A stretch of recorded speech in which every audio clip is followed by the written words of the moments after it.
Hello everybody and welcome back to the channel. You're watching Indigo Tech Tutorials. And in this video, I'm going to show you how you can add tags into your app. So let's get started by just generating a simple app. So I'm going to go to my terminal and I'm going to generate a new Rails app. So I'll just call this tags for Rails. And I'm going to use Tailwind for the CSS framework. Alright, so now that has completed, I'm going to cd into the app. And I'm gonna just straight away, I'm going to generate a scaffold for a post model. So let's do RailsG scaffolds, and I'm gonna put the name of the model as post, and let's give it a few attributes: a caption, maybe a body, which will be type text, and then finally we're gonna do a tags field, which will also be type text. So I'm gonna generate the scaffold, and that looks good. And I'm gonna migrate the database, and finally I'm gonna open up our code in the code editor. And now that we're inside of here, I'm going to go over to the config routes.rb, and I'm going to set the route for our app to go to the post index, which is already the default, but you just have to uncomment the route line.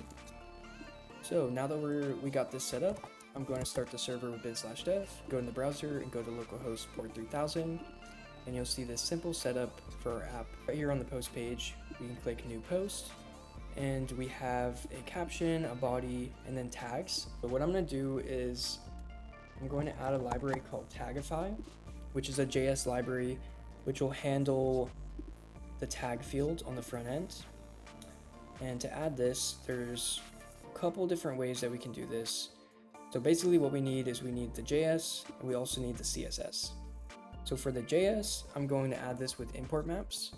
I'm just going to copy the package name that they have for npm, and I'm going to go to my terminal and I'm going to run /bin/import map in, and I'm going to put in the package name for Tagify. So that's going to add the JS. We have the JavaScript now, and we can restart the server, by the way. But now we need the CSS also, so I'm going to go over to this link for the CSS tag, and I'm going to copy that. And then what I'll do is I'll go over to our layouts file. So we can go to the app views layouts application file, and I'm going to drop this right into the head. Another option, actually, if you don't want to always just load this CSS because it might be slow, you'll notice that we're yielding head right up here, which means on any particular page, we could append stuff into the head if we wanted to. So what I'll actually do is I'll go over to the views post new page. Well, actually, we're going to want to do this in the new and the edit page because those are the two places that we're going to be rendering the form. We might even be able to do this inside of the form partial. I'm not sure. Let's try to do it in the partial. If we go to the form partial, I'm going to add this line content 4, and then we're going to pass in head as a symbol. And then any content that we put in here will get appended to the head. So this should actually work. And I'm just going to drop in the CSS link tag right here. So the next thing that we're going to do is we would have some JavaScript to activate the tag input. So to do that, let's go back to the post form partial.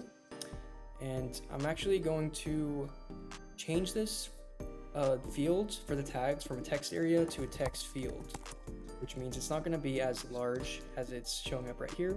It's going to be more similar to the caption field, which I think is good for tags. I'm also going to remove this rows line. I'm not really sure what that does.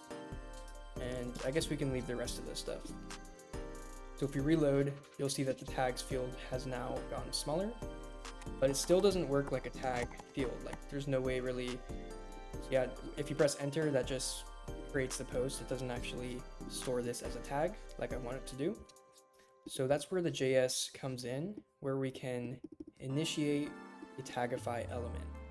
So what I'm going to do is I'm going to generate a stimulus controller by doing RailsG stimulus, and I'm just going to call this the tag controller, and this will handle activating the input to be a tag input.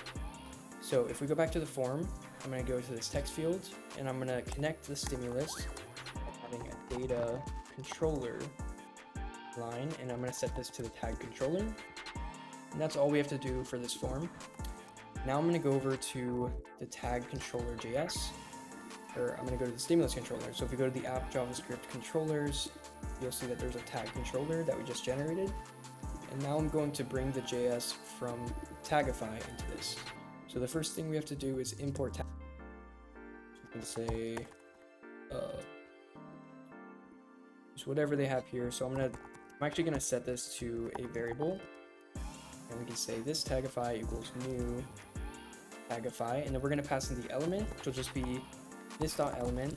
So whatever element we added the stimulus controller to, which is our text field, it should activate this tag element. Now if we go back to the form and reload, we should have a working tag field. So that was pretty easy, but there's still some work to do. So on the back end, we're storing tags as text, but I want to serialize that into an array. So it's not just plain text, it's going to store it as an array that we can access later.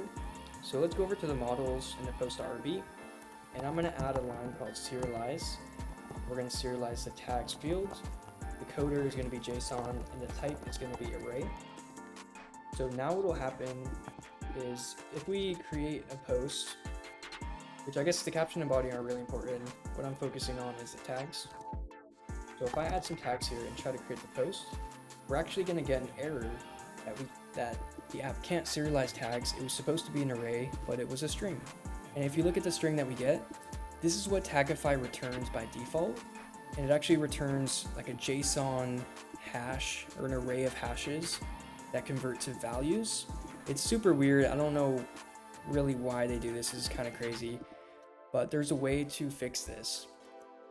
So if you, somewhere in here, there's an option, modify original input value format. And instead of returning the JSON, which is what they do by default, see, it says default format is a JSON string. We don't want to do that because that's going to be a pain to mess with on the Rails backend side. So instead, we're going to add this original input value format line, which instead of returning the JSON, it's just going to return I guess a comma separated value. So that's fine.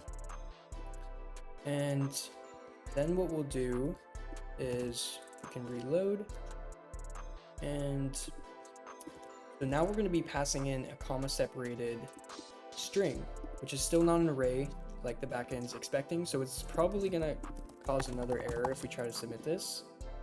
Again, it says can't serialize tags, was supposed to be an array but was a string. And see, this is what we're passing in. You can even see in the tag section, we're passing in this string that's comma separated. That's also no good. So at this point, we just have to go over to the controller and handle things there. So I'm going to go over to the controller's post controller, and what we're going to do is in the post params, I'm going to change the tags that we're expecting from just a regular input to expect an array. Now we're not passing in an array, so this will, what it'll do is it'll actually totally ignore the tags field that's not an array. It'll skip that. So what we'll do is before we do the params expect, I'm going to run params post tags equals params post tags. And then what we're going to do is we're going to split this at the comma separated value. And yeah, that's just going to convert it into an array. It's as simple as this, but it's weird that it wasn't as easy as I would think. But if we submit, boom, we now have an array of tags. And if we go into the console and grab the last post, you'll see that the tags are coming through as an array, which is just what we wanted.